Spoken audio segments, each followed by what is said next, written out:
Assalamualaikum warahmatullahi wabarakatuh. Yang terhormat dosen pembimbing studi kelayakan bisnis Ibu Rini Loliani SEMM. Yang terhormat kepada teman-teman yang kami banggai, perkenalkan kami dari kelompok 4.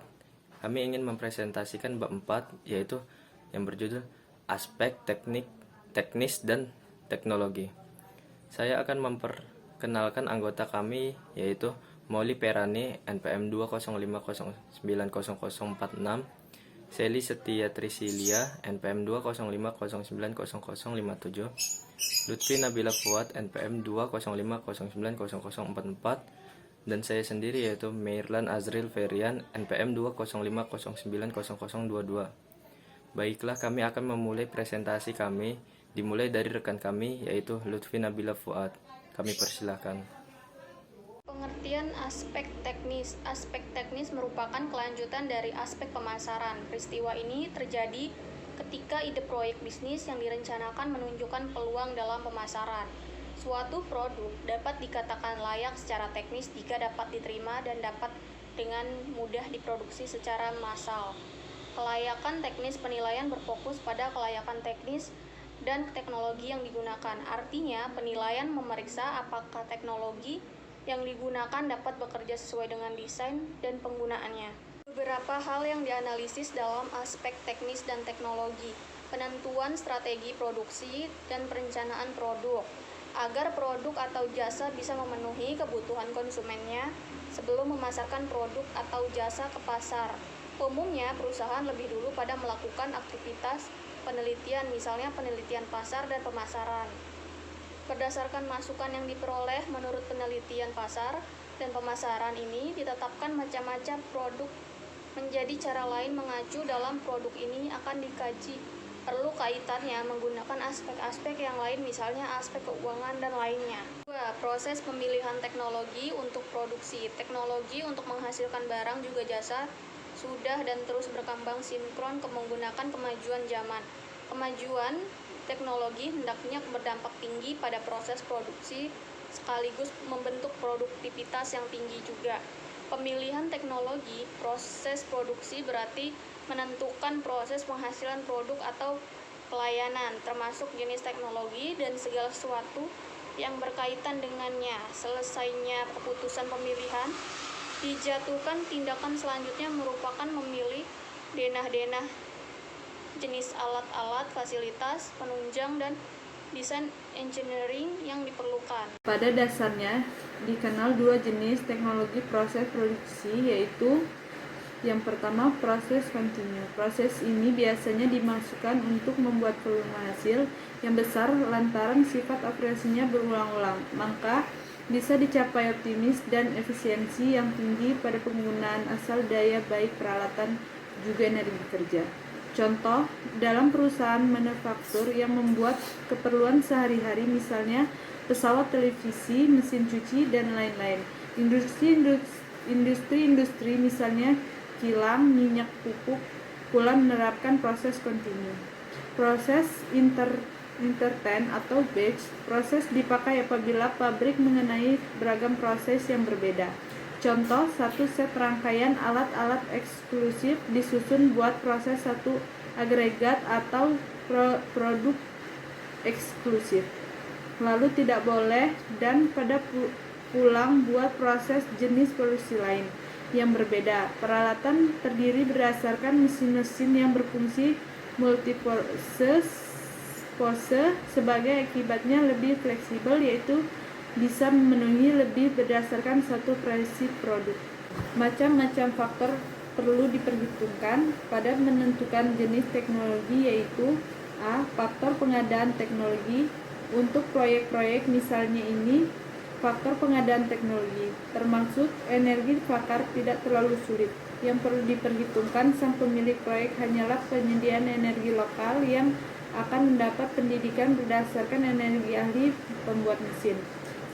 Dalam hal ini, faktor pengadaan teknologi berikut energi ahli wajib benar-benar diperhitungkan termasuk jumlah biayanya. B. Pemilihan mesin dan alat-alat. Pemilihan mesin dan alat-alat dan jenis teknologi memiliki interaksi yang erat sekali. Pemilihan keadaan tadi sebagai lain bila mana pengadaan teknologi dan mesin-mesin wajib dilakukan secara terpisah. C. Gedung dan bangunan lain. Berdasarkan penentuan jenis teknologi dan mesin dan alat-alat yang akan dipakai, disusun asumsi jumlah biaya yang diharapkan buat membentuk gedung, pabrik, dan bangunan lain. Yang diharapkan bisa dikelompokkan sebagai 3 golongan buat biaya kebutuhan dan penggunaan pembangunan gedung lain, yaitu yang pertama biaya pematangan tanah, yang kedua biaya pembangunan gedung terdiri berdasarkan gedung, pabrik, tempat kerja, gedung, ruang reaksi, perumahan karyawan inti bila diharapkan. Yang ketiga biaya pembangunan pagar sekolah, jalan, tempat parkir, penjelasan instalasi buat menetralkan limbah dan sebagainya. 3. Penentuan kapasitas produksi. Kapasitas didefinisikan menjadi suatu kemampuan pembatasan berdasarkan unit produksi buat berproduksi pada saat eksklusif. Kapasitas bisa ditinjau berdasarkan sisi masuk atau input atau keluar atau hasil. 4. Lokasi bisnis dan layout. A. Lokasi bisnis. Ada 3 faktor primer yang sebagai bahan pertimbangan penentuan lokasi, yaitu taktik pemerintah pada pembangunan proyek industri. Pemerintah baik taraf, sentara, juga wilayah memiliki peran eksklusif pada penunjangan pembangunan industri pada negeri. Bobot impact wilayah pada pemasaran asal bahan standar terhadap efisien operasi proyek. Faktor lingkungan setempat. Kondisi infrastruktur lokasi yang diteliti adalah keliru. 1 faktor primer yang wajib diperhatikan sebelum memilih pilihan. B. Layout atau tata letak. Tujuan primer layout merupakan optimalisasi pengaturan fasilitas-fasilitas operasi sebagai akibatnya nilai yang diciptakan sang sistem produksi sebagai maksimum. Berbagai pola layout, misalnya layout fungsional, layout produksi, layout kelompok, layout posisi permanen, bisa pada terapkan pada perusahaan. 5. Rencana operasional jumlah produksi. Dalam industri jasa, beberapa faktor primer yang menghipnotis perencanaan jumlah produksi perusahaan, yang umumnya dijadikan menjadi pembatas terhadap jumlah produksi yang akan didapatkan. Faktor-faktor tadi diantaranya merupakan yang pertama, permintaan.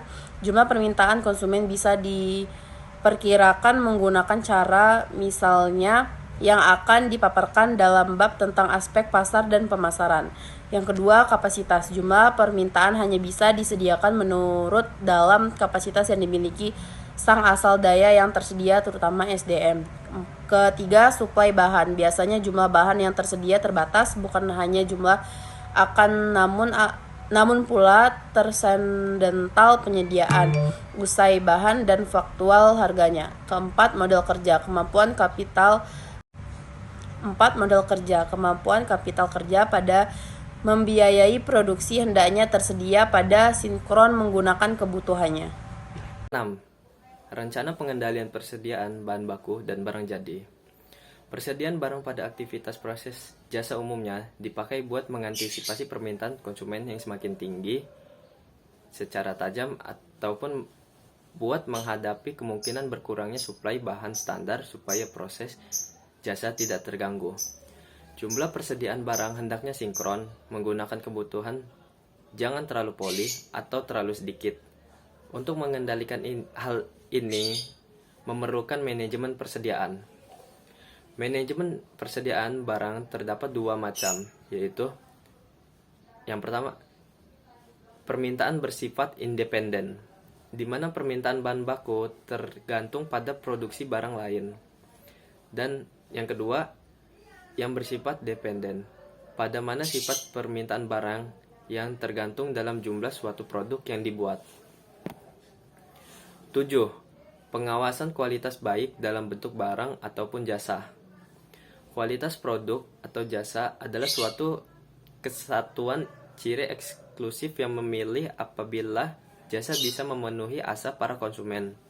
Kualitas bisa dipahami menggunakan trilogi manajerial yang mencakup perencanaan, pemugaran, dan pengendalian. Trilogi yang sama bisa pula diterapkan dalam bidang kualitas. A. Perencanaan kualitas. Aktivitas ini terdiri berdasarkan langkah-langkah menjadi berikut.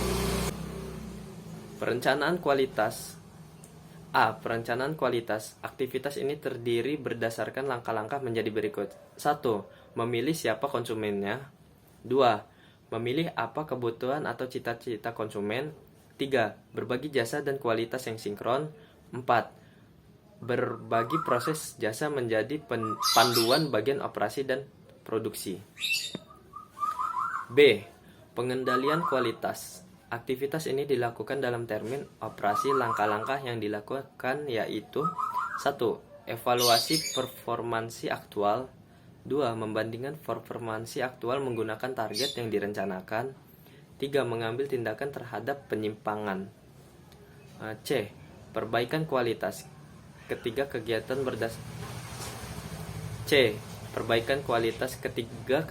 berdasarkan trilogi itu ditujukan buat mencapai taraf yang lebih baik daripada sebelumnya. Sekian presentasi kami dari kelompok 4. Jika ada kesalahan kata maupun perbuatan yang kurang berkenan kepada kalian, kami meminta maaf, dan kepada Tuhan kami meminta ampun. Kesepian tanpa kekasih. Cukup sekian dan terima kasih. Wabillahi taufiq wal hidayah. Wassalamualaikum warahmatullahi wabarakatuh.